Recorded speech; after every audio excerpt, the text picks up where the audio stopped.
Lakeland Public Television's Common Ground is brought to you by the Minnesota Arts and Cultural Heritage Fund. Common Ground is funded by the Minnesota Arts and Cultural Heritage Fund and the citizens of Minnesota.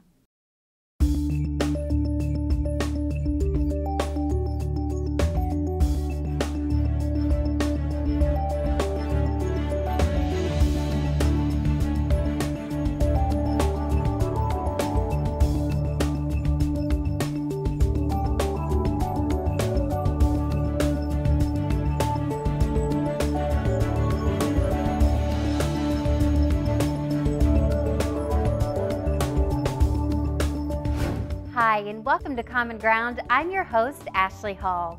On this week's episode of Common Ground, we visit with Jay Johnson from Bemidji, who casts license plate ornaments in aluminum for the Paul Bunyan Vintage Auto Club.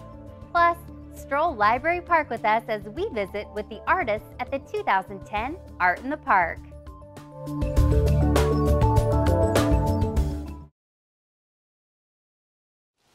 Hi, I'm Jay Johnson, and today we're going to talk about and I'll demonstrate green sand molding and aluminum sand casting. This is an example of some green sand castings that I have done for the Bemidji Classic Car Club, but this is a license plate ornament that the late Elmer Ream got in 1946, he said. And he brought the original one into Kermit Anderson in the car club, and he said, "Can you make some more of these?" Kermit says, "I can't, but I know a guy that can." These are sand molds. And these sand molds, you'll see me make one, maybe two more of them. They're made in two halves. This sand is not really sand like on a beach. This sand is more like dirt. And this is the way I check it to see if it makes a nice, clean, crisp break. It's important. This sand, each grain will have a binder on it. And this particular sand has a synthetic binder on it. It's activated with oil. A cubic foot of this sand weighs about 100 pounds. This is really heavy stuff. Fortunately, I have Mark Moberg here with me today to give some help lifting that.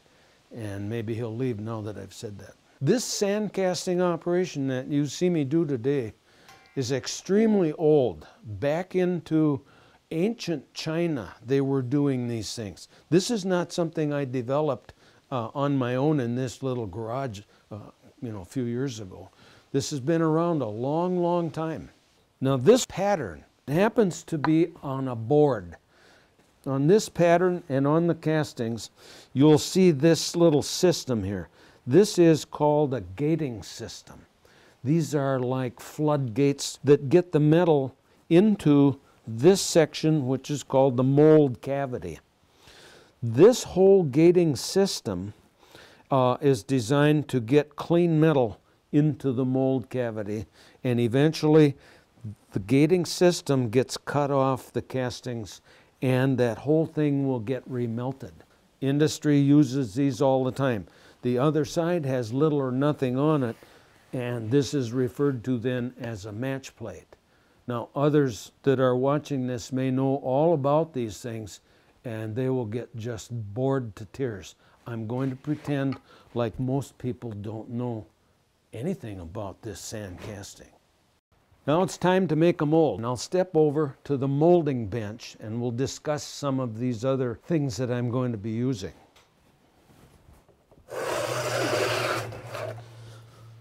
This is a flask. Some people have a flask that they take when they go ice fishing. It's spelled the same, but it's not. This is a flask, and you'll see that this flask is in two parts. There's a top and a bottom to this, and they go by these names. The top part is called a cope, C-O-P-E. The bottom is called a drag. All molds, sand molds, have to have some parts to them so you can get the pattern out of it. And you'll see me do that with this one. So I'm going to start by putting this detailed side down into the drag half, like this. And then the cope goes on top.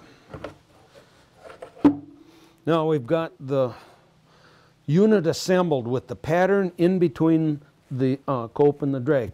Now I'm going to roll it over and do the bottom first. Now before I do that, with sand in there, I'm going to use a dry parting compound, and I don't know exactly what it is. It used to be powdered sand, but the old molders wound up with silicosis. That dust went into their lungs and did not come out. I worked with a guy that had that problem. So I've got that in there now to keep the sand from sticking to that pattern too bad. This is a screen device called a riddle, and I'm going to riddle some sand on that surface to make sure there's no debris or anything else right on the imprint of that sand. I want to put at least a 1/4 inch, maybe a 1/2 inch of riddled sand down on those details so that it's nice and clean. Then I'm going to go around and I'm going to start tucking this sand in with just my fingertips. I want this first layer of riddled sand to go into all parts of that detail. I got to keep this loose now so the next sand sticks to it.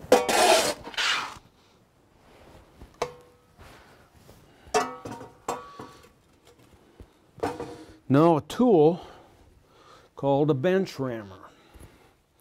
This is going to ram this sand with some impact. It makes this mold really hard. In industry, sometimes this green sand mold can be so hard you can get up and walk on it. Here comes a bottom board. This is just a board that's going to support the mold. This is, you remember, the bottom of the mold, and so it has to be nice and flat or there's going to be some kinds of problems develop. Okay, here's what I'm looking at now. This is bedded pretty well, and this is sticking up just a little bit above the bottom of the flask, which will be the bottom of the mold. Here comes the hard part. I must roll this whole unit over so I can make the cope, the top part. And I'm going to struggle just a little because I have to keep it all assembled when I do that. And it goes like this. There. Now I'm going to make the top. Part of the gating system is a thing called the sprue. The sprue is a way to get the metal down in, and it's square so that the metal does not swirl, picking up gas as it goes down into the mold. There are other openings in some molds, but they're not square, they're round, and it indicates to whoever's doing the pouring which hole to pour it in, otherwise it might be wrong. Put this thing where it belongs on the top, and I'm going to riddle some sand in there, which will actually form the top half of that casting. I want this to be fairly smooth too. And always these tip over when I'm doing this. No, not yet. I'm going to pack this just a little bit so it doesn't tip over. I've got more sand to put in here. I just want this 1/4 inch to make that surface nice and clean. Now I've got to hold it so it doesn't tip over again.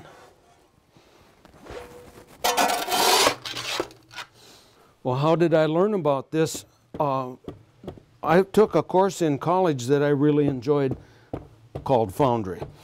And I liked it well enough that when I graduated, I applied for a job in the foundry industry. And I got a job at Minneapolis Electric Steel in Columbia Heights. And I worked in that steel foundry for 1.5 years. That's where I really learned a lot from these old guys that have been doing this for years.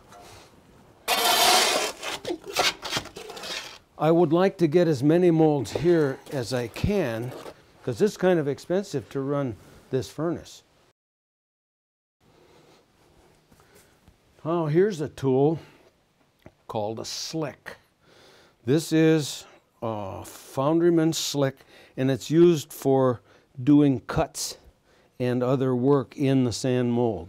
Now I'm going to trim around this sprue to facilitate the pouring of the metal in there and to keep any loose stuff from falling down into the mold.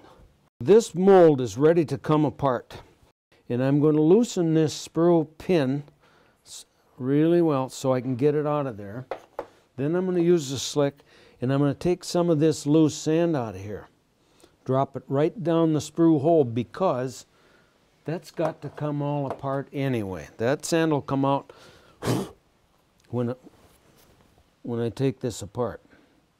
But when I'm all done, then I'm not going to touch this, because anything that goes in there gets washed in when I pour the metal, and it makes a defect in the sand.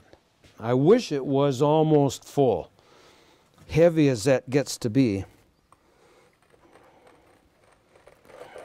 So far, so good.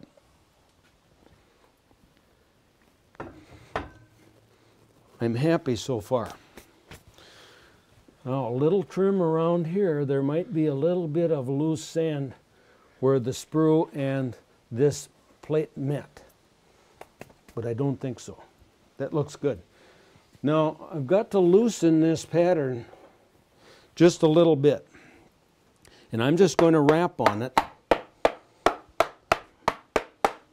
to make sure that it's got a little room around the detail where the sand meets it. Let's hope that's it. Now, this is critical. If I'm messy when I do this, it's going to screw up the detail in the mold sand underneath there. So I can feel this with my fingers up against the pin, and then I'm going to make my fingers tell me if it's coming off straight. There it is. This looks good. It's got a little white parting compound on there yet. Nothing has stuck on the pattern. I'm a happy person up to this point. Now the cope, the top half, goes back on here, and the mold will have this detail in it, and sometimes I look to see if there's any loose sand in there. But here's the gating system. The metal will land right there, and it'll go through these little openings into the mold cavity. Now I have to be very careful with this again and hope this doesn't fall out of there, because if it does, I'll have to start all over. I'm going to keep my fingers down where I can feel that pin. That'll help me line up where this thing goes. Very carefully. How am I doing? You got it. Now I'm going to move this and put it over in line with those others. I don't want to touch this mold if I can keep my hands away from it, but it gets to be fairly heavy. But I sure am glad I got somebody to help me the rest of the day here.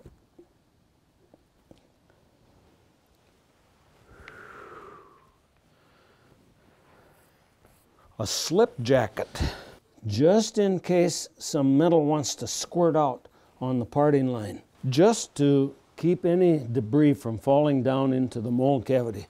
I put these on. You never know what could happen. The fun stuff now, noise and heat. It's really dangerous. We're going to melt metal in this foundry furnace. Now this foundry furnace has a thing in it called a crucible. This crucible is made out of silicon carbide and clay. It is really heat resistant. This thing will be red hot and not lose any of its strength. That's the beauty of this carbon and silicon carbide. Just a piece of paper will keep this from sticking to it. Okay, now let's pick that up. Turn this. Okay, now I'm going to load it. I'm going to load the crucible. These are parts of another casting, you see. This is a sprue, and this is a riser that we don't have on this one. And I just broke them up with the hammer so they fit into this crucible. That'll hold 16 pounds if I get up this close to the top. And my experience will tell me when it's hot enough. And it'll be really hot. It'll be red hot. And you'll see me with the tool. I'll pull some of the dross, the oxides and stuff, away from the crucible. And if the line is still black, the crucible's drawing heat out of it yet. But when it gets really hot, there won't be any dark line there. The metal and the crucible will both be kind of red. I'd say 1500. This will be 1500 degrees. This furnace will put out about 2500 degrees. It's not enough for brass or cast iron. Pretty much it's for aluminum. Okay, a little gas and a little start. Watch it now.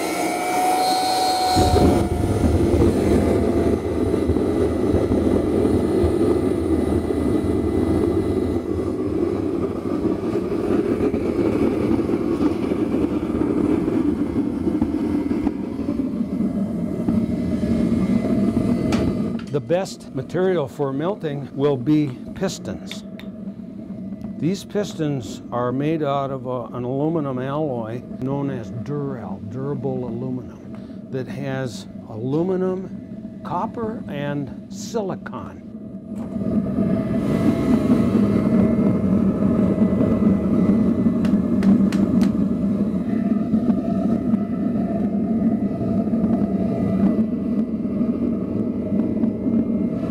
How that's starting to collapse? It's not liquid, but it's starting to fall apart. That means it's 700 degrees at least. I also am very careful not to put anything in the liquid metal that has any moisture on it. You get steam immediately and you'll see metal go all the way to the ceiling in here. Unless your face is in the way. Then it only stops there. So it's got to be really dry.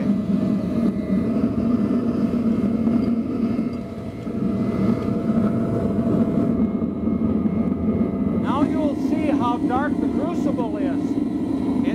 It's still drawing heat out of the aluminum. See that dark line there? When that dark line starts to disappear, it means the metal is getting just about ready. This is an ingot mold that I made. This is going to be for any extra metal that I have. We'll make ingots out of it. Just weld up some angle iron. But I'll start pouring there. When I get down here, if there's any left, I'll pour it in there.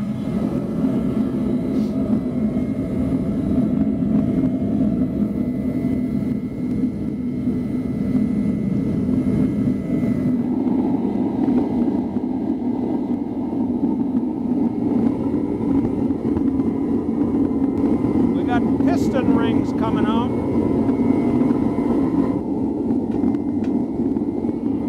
If I don't pour it hot enough, all that work is wasted.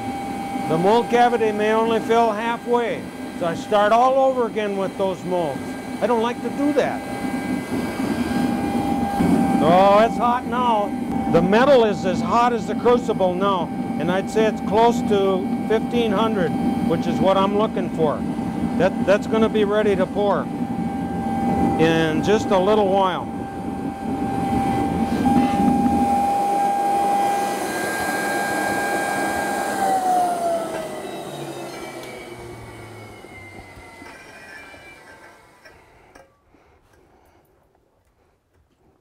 Oh, there must still be some steel in there. It's really heavy.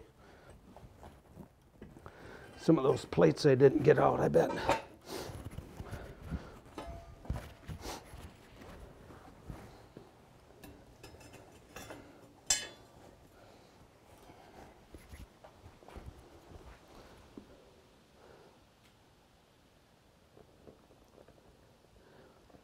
Oh, See it split? Yeah. They won't all do that, I hope.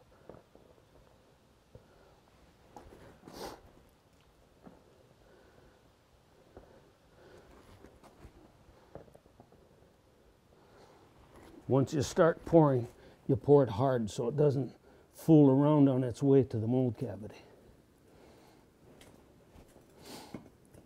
Originally from here. See, you can see this one over here. Scott, look how it's leaked out between the halves there. Not good. Is there anybody else we could blame besides me? Oh, me, I was standing here. All right. I'll take. Okay. Well, let's blame Mo. Yeah, this is neat stuff. I never get sick of this. I need to let these molds cool for a little while now so that the metal in the mold is sure to get cooler than 700 degrees or it'll fall apart when I start taking the mold apart. But I don't want to leave it too long so it burns the heck out of the sand. It's kind of a delicate balance here. But they're getting ready to come apart right now. Okay.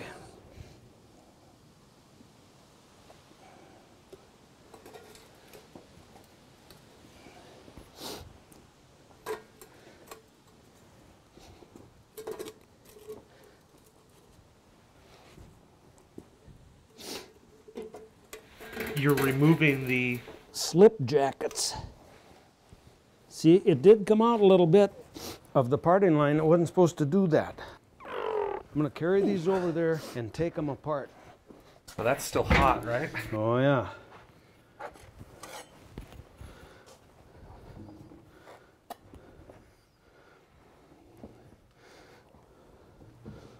I'll take it apart carefully so it cools.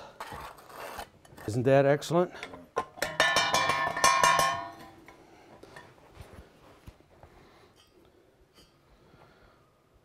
It's a defect. But some will just saw this off anyway, both sides. Then they'll put a screw head right through these diamonds. And it fits right on the door someplace to the outhouse or wherever they want it. Yeah. So I'm not too discouraged about that. Okay, so here's the product we're looking for. This one turned out just fine. It's nice and shiny, and the slots are all open. That's good. A little bit of fin around the horn on Babe's antler there. Horn, I guess it is. But I'd say this one is as good as I can do. We had a little issue with some of the others. But this is coming out all right. Now, I can clamp this in the vise here and then snap this part off. So it'll break right there and there and there and there. And then I usually sand these with my disc sander on the surface just to clean up the high spots here without damaging the surface on Paul or Babe. So a little on the sander will make them look much better.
Thank you so much for joining us. We hope that you enjoyed the show, and we look forward to seeing you next week right here on Common Ground.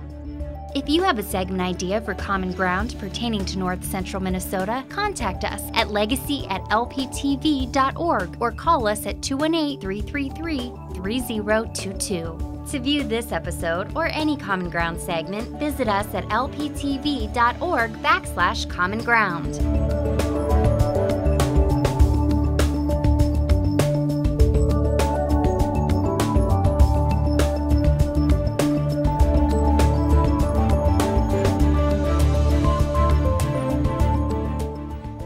Individual segments or copies of Common Ground, please call 218-333-3020. Common Ground is funded by the Minnesota Arts and Cultural Heritage Fund with money from the vote of the people of Minnesota on November 4th, 2008.